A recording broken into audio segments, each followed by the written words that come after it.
back to the Traders Network. I'm Michael Yorba, your host. Thanks for joining us. We're also streaming to you live on yorbamedia.com. All right, my next guest, Nick Santiago, President and CEO of InTheMoneyStocks.com. Nick, welcome to the show. Thanks for coming back. Thank you, Michael, for having me. Great to be back. All right, my pleasure. All right, you want to start off with FXY first, right? Yeah, I wanted to start off with the FXY today simply because we've seen some really, really wild action today in the dollar-yen. This here represents the yen itself. So when this trades higher, that's telling you that the yen is strengthening. And you got a really sensational move up here, but there's a ton of resistance around this 102 level on the FXY. And if the FXY starts to pull back, that will give the market a short-term, the stock market, meaning the S&P 500, and also the Nikkei, will give it a bullish tone. So I think this chart should be watched very, very closely over the next week to see what. Whoops. If this does make a bullish pattern, that would tell us that the overall that the yen wants to go higher. But right now, I think the yen wants to pull back. Okay. All right. Just real quick, because I may have missed it, parameters on support resistance on this FXY, which is the Japanese yen currency trust. Yeah, right now we're looking at 102 as being very, very good resistance. We'd have to look at the pattern, though, over the next week. If we get a bullish pattern, this thing could trade up to 106. But right now we're looking for a pullback in this. I'm not so sure it's how far it can pull back.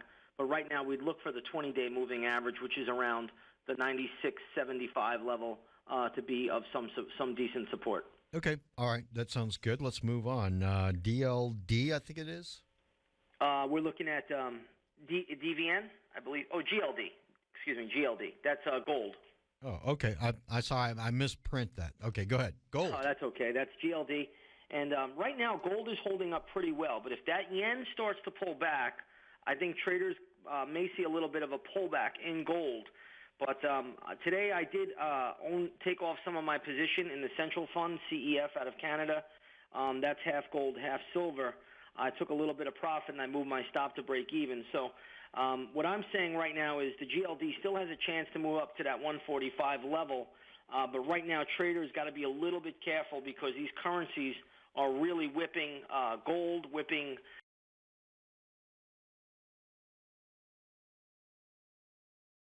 and the major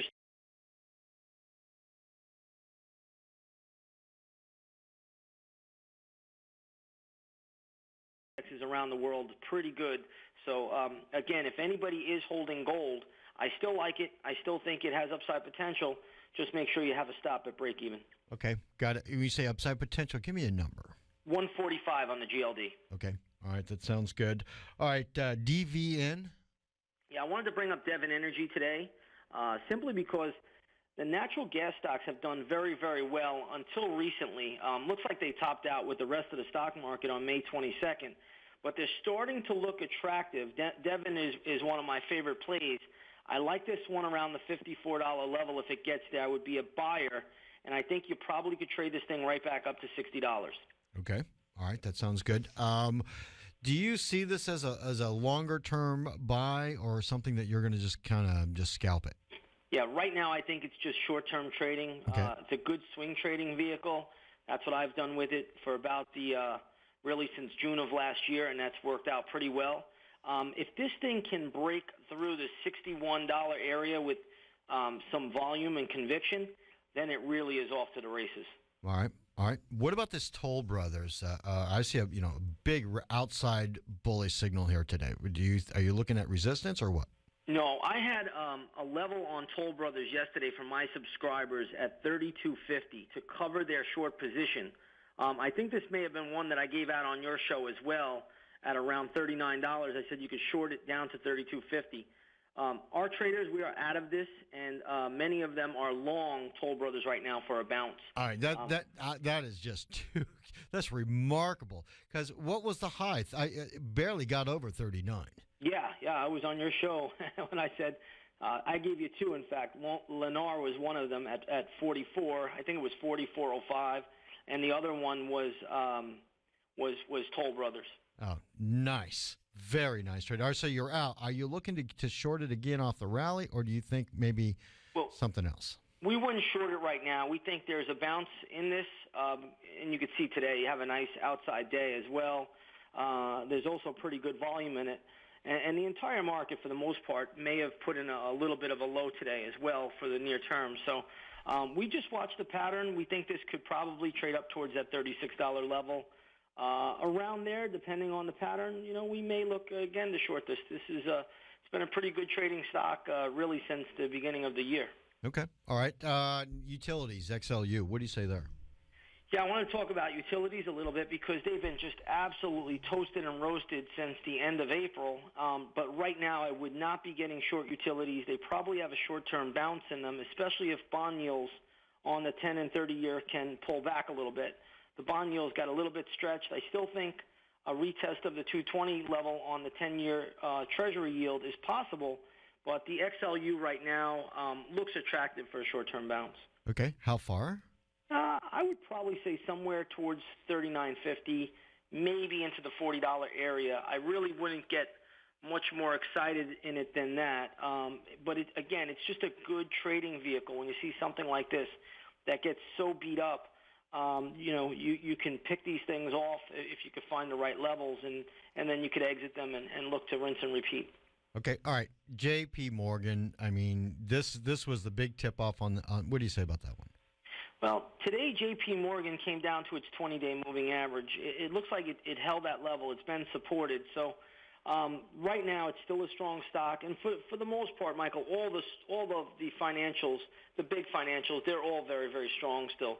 So unless J.P. Morgan gave us a bearish pattern, I wouldn't do much with it. I still think there's a lot of resistance up here at these $56, $57 levels. So I wouldn't be a buyer right now. But if it came down to around 48, I would nibble on JPM on the long side. But right now, it's kind of in no man's land. It held that 20-day moving average today on the daily chart. So, right now we'll see how much of a bounce these markets can muster over the next couple days. That's going to tell us a lot how we position for next week. Okay. All right. We've got a very big trading range today on the U.S. dollar. What say you about that? Well, the U.S. dollar, along with everything else, I mean, the currency world has just been absolutely wild today. As you know, when the dollar got to around 84, 84.5, I told your listeners you can actually get short the dollar and look to be a buyer when it gets down below 82. Right now, I got to think that the dollar is probably putting in some near-term support, but depending on the pattern that is made over the next, I'm going to say, week or two, the dollar could be ultimately setting up to go lower if it gives us a bearish pattern. Other than that, I would not be bearish the dollar right now. This 81.20 level, 81.18 is just a magnificent support level. And as long as it stays above that area, it can trade back towards that 84 level. Okay. All right. Talk to me about what happened in the trading room today. That's got to be fascinating stuff. The trading room today was absolutely insane. We had a blockbuster day. It started off right this morning. We bought Verifone, ticker symbol PAY, at $18. We took it for a quick scalp trade for about 50 cents. After that, we've had probably a dozen or so trades, and we also closed out many, many swing trades today for profits. It was just a dynamite trading day. I really don't even know how to put the words together to explain it. Wow. So you got 12, 13 trades that you pulled off, and everybody walked away with some money in their pocket. Yeah, I don't know if it was 12 or 13, more about 7 or 8. But, when you put all winners together in a single day, that makes your day. It certainly does. All right.